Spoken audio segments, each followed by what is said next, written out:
Good afternoon. Some of New Mexico's top elected leaders are now warning about the impact the state could feel if a signature piece of President Trump's policy agenda passes Congress. News 13's Bianca Hoops explains where lawmakers say big cuts could be felt.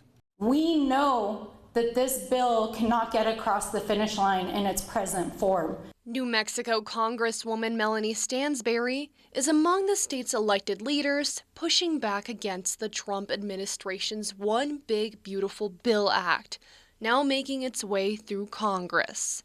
The fear is over what could happen to funding at the state level. They want to cut critical health care services. They want to cut nutrition, food assistance, and education programs. House Speaker Javier Martinez created a new legislative committee to analyze potential cuts.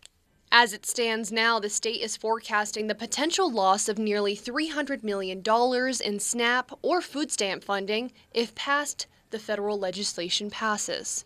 We know that 1 in 5 New Mexicans is on food assistance. We know that our food banks will not be able to make up the difference if the food assistance is taken away through SNAP.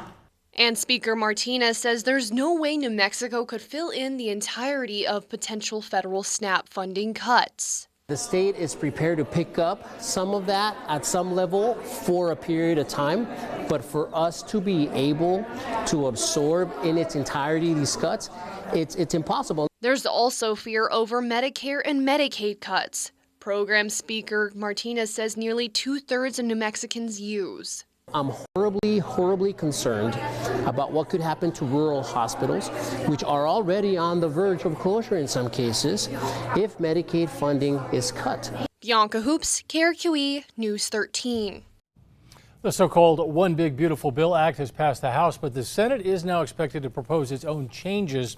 So far, every member of New Mexico's fully Democratic federal delegation has either voted against or said they will oppose this bill.